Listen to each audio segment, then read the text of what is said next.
Well, I've been promising a garden tour all summer and I haven't done one. Gonna today. I'm always waiting for things to be perfect, but they're never perfect in the garden. There's always weeds, there's always things that need to be picked, there's always things that need to be done. So we're just gonna jump right into this. This morning I was out weeding a little bit and I noticed my tomatoes were needing to be reinforced as the tomatoes are getting heavy. I need to tie them up more or higher up. I forget what they're called. There's certain kinds of tomatoes. Some are more bush and some are the ones that grow tall. Determinate and interdeterminate or something. Anyways, I always plant just the bush tomatoes this year. I thought, oh, that'd be fun to plant the other varieties. So yeah, they grow really tall and need to be restaked towards the end of the season, like now, or had I had a next year. If I do it again, I'll have a better system in place, but I'll just show you what I'm doing. All right, here is my support for them, and that's how tall they are. So I'm just going along and tying them at the highest part that I can tie them, just to get the tomatoes up and off the ground. But I planted a lot of tomatoes, so I will be here for a while. This morning I weeded the pepper plants, and there's some really nice peppers growing. Also planted a lot of peppers and jalapenos. There's a little pepper just starting, and some nice jalapenos. Corn is coming. My dill patch. And then we have all that corn over there as well. Actually, we have 4 spots that we have corn. We planted corn in different spots at different times to see how they would do. Todd especially likes corn. And I find if you plant it all at the same time, it's already within a week, and then you don't have enough time to eat and put it in the freezer. So we'll see how this works this year. I tie them up just with some twine. I got the twine at the dollar store. Oops. And I just trying to get the tomatoes up off the ground. And when I came in here the other week to pick the red tomatoes, it was so crowded. And I just was stepping on tomatoes. So I knew I needed to do this before the harvest comes in, but because it's so late in the season, I should have done this, I don't know, a month ago. A lot of tomatoes fall off while you're trying to stake them up. I just pick them up and I'll put them someplace dark. Probably just put them in a box and they'll actually ripen. Of course, they won't get any bigger, so that's unfortunate, but yeah, just tying up this one tomato plant. I had all of these fall off. So, okay, I just learned this week, so I'll pass this little bit of information on to you. When your tomatoes start to turn orange, you can take them off the plant. They're not, they keep falling. They're not going to grow any bigger than that, and they'll ripen on their own. They don't ripen any better by staying on the plant at this stage. And then if it rains or you water, then the water goes into the tomato and cracks the tomato. So when they start to turn, you can take them off if you're going to be watering or know it's going to be raining. More tomato knowledge or things I've learned. If you are prone to getting blossom rot on your tomatoes, if you're prone to getting blossom rot on your tomatoes, it's probably because you don't have enough nutrients in the soil. So whenever I plant tomatoes, I always add compost to each hole. And in my compost, I have lots of eggshells. So they say a lot of times you're needing calcium. So there's lots of eggshells for the calcium and other things, and I never ever get blossom rot. But I did in my greenhouse. And I think that's just because the soil in the greenhouse is not, I didn't put any compost in there, and it's just not as good of soil. And don't let my sweater deceive you. It is hot out here. I don't know if I'm weird or if this happens to everybody, but when I'm working with tomatoes, if I don't have my sleeves covered, I am itchy, itchy, itchy. And I think it's for everybody. I think it's probably nature's way of keeping away pests. So yeah, long sleeves, long pants when you're working with tomatoes. All right, it looks much, much better. Not perfect, but at least I should be able to get in and be able to pick all those tomatoes. And those are all the ones that fell off. The orange ones are the ones I picked. I still need to go in and pick some, but I'm gonna show you the rest of the garden. Okay, those were our peas, snap peas, and then regular homestead peas. We just need to take them off of the fencing and bring them in. Swiss chard, some is going to seed. We haven't eaten any of it yet, but we will. It's a good veggie for the fall. And these are all carrots. This is our neighbor's dog. I think she likes that we're outside. No! Don't pee in my garden. And these are beets. So yeah, and all our lettuce has gone to seed. So it needs to be pulled. So in the mulch area here was all garlic, but we've already pulled it. I tried to do a video, but I had the camera turned the wrong way. So annoying when I do that. So this year I planted flowers in the garden. I don't normally, but I wanted it to be happy.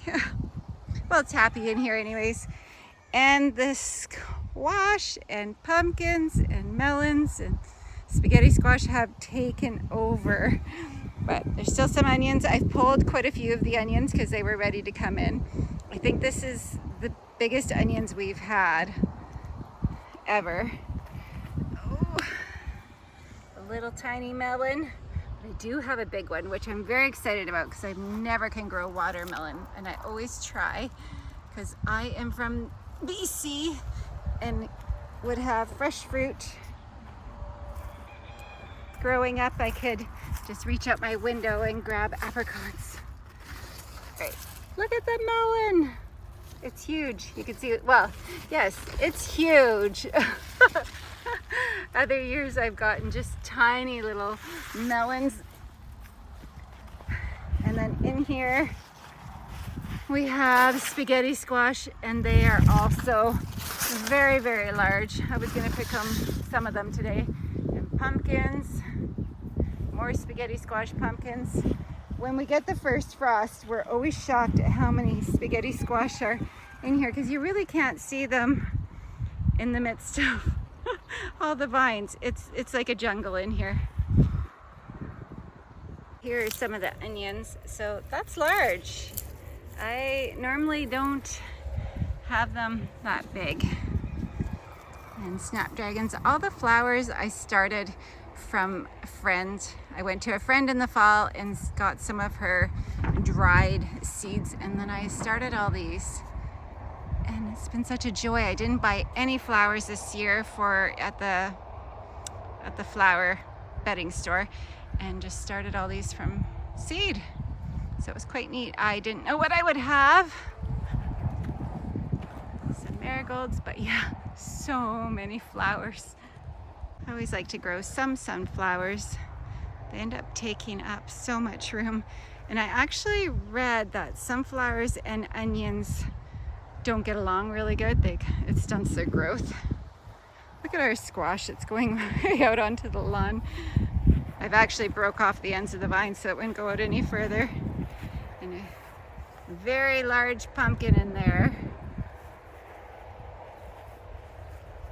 And corn. We've been eating this corn. This year, for the first time, I planted black beans. So that's what this is. So we got flea beetles really bad, but I don't think it'll affect, unless it starts eating the beans. But so you just let them dry on the plant, and then you store your beans to cook them as dried beans. Our potato patch, it was not as good as it normally is. I learned a few things that I'll do different next year. We keep our potatoes from the year before. We use them for seed potatoes, and I broke off all the sprouts and then planted with the little eyes. So that just wasn't enough root, I don't think, to do a very good job growing. So next year, I did see that some people, when they plant their potatoes, they do like a trench and then just lay those really long sprouts in the trench and have really good success. So I will try that next year. All my green beans and yellow beans, lots. Quite often I will do dilly beans. They're really good, but I don't think I will this year. There's so much going on in the garden. Now these are called ground cherries, and they're the coolest thing. Can't help but see weeds. Have to pick a weed if you see it. I gotta find one that's ripe. This one won't be ripe, but they grow in these little lantern type things. My gardening, oh, this is ripe. And oh my goodness, are they ever good. So yeah, you get these little ground cherries. The name suits them perfect because they are a cross between a cherry and a tomato. They're really good. But oh yeah, that was good. Mostly I got them for the grandkids because I just thought they're so cool. Find another one. God created them with this little protective case. Like, they're just the coolest thing. A video isn't gonna do this justice, but we have so many raspberries plants. But there actually are some, oh, there's bees on those. I just about grabbed those red raspberries, but there were friends, but I didn't. So there's some, but I think the bees are using them for their nectar now, their sugar. And these are our cucumbers. They're supposed to grow up the trellis, but I probably should have come out and tied them. There's one. But the squash are taking over my cucumbers. They're taking over the garden. Somewhere in there, there's cucumbers, pickling cucumbers, but I'm not even gonna get to them because the squash have literally just taken over. And I did plant them 4 feet apart, so I don't know what's happening. Just a good year for squash, I guess. These are, oh, I forget what they're called, but they're summer squash, and they're so good. I let them get a little bit bigger than that. You take them, slice them in half, fry it in butter and garlic and salt, and it's just yummy. So one of my favorite things in the summer to eat is zucchini. So all of these are zucchini plants, yellow and regular, but I think I planted too many. So note to self, you do not need to plant every seed that you have in the packet, but I probably still will. They're looking a little sad, but these are flowers that I also started from seed. Here are the raspberries from the other side of the property. Crazy. I started all these 12 years ago, just a few bushes. And yeah, now when the raspberries are full on, it takes me 2 hours every day to pick them all. Look at all the weeds, but we planted grapes this year, so they're not doing a whole lot this year. 2 on this side, 2 on the other side, so hopefully next year they'll grow more. And more corn. So each of the corn spots that we grew, there are 4 different kinds of corn, so we'll see which we like the best. However, I did not write down which is which, so it won't matter which we like best because I'll still have no idea. Okay, this is our greenhouse and it looks sad. The flea beetles got the turnips and completely decimated them. The tomatoes are doing good, the ones that we have in here. And this is where I dry my onions that I've picked so far. And that's one of the bigger ones. So yeah, happy with those. Every year we try to plant more trees, more. We planted three cherry trees. One of them died. We planted this apple tree. We planted a plum tree and a pear tree. And here are some more flowers that I started from seed. Not this one. This was a Mother's Day present from our daughter, but yeah. They turned out so pretty, and because they weren't ready when I planted them, I had no idea what would be in these planters, but I just love how they're all different colors and plants. This spring, Todd and I bought this lemon tree plant, and we had lots of lemons and they kept falling off, and now I figured out that you just need to water. So I water this thing twice a day and I'm checking on it. So it's like the size of a lemon. We're just gonna wait for it not to turn yellow. So fingers crossed that it will survive. And there's actually another little one starting too. So yeah, the little things, that makes me really happy. I think how much a lemon costs and how many hours and hours I've spent watering that plant. So thanks for joining me for the garden tour. I will try to do another video when I'm harvesting, say, potatoes or squashes, so you can see what we bring in. I find that it gets cold, or usually what happens in Saskatchewan is we have a frost warning first week in September, second week in September, and then it's just a rush to get everything in. And so I probably wouldn't be videoing, but we'll see. Now I'm gonna go and try to figure out how to get this off my hands because I have to go somewhere tonight. And if you're wondering why I wasn't wearing gloves, you cannot tie the string to tie up the tomatoes with gloves on. I tried, so I just had to get dirty today. Anyways, thanks for joining me. Like and subscribe, leave a comment. I love it. Comments make me so happy, so don't be shy. Leave a comment. Bye.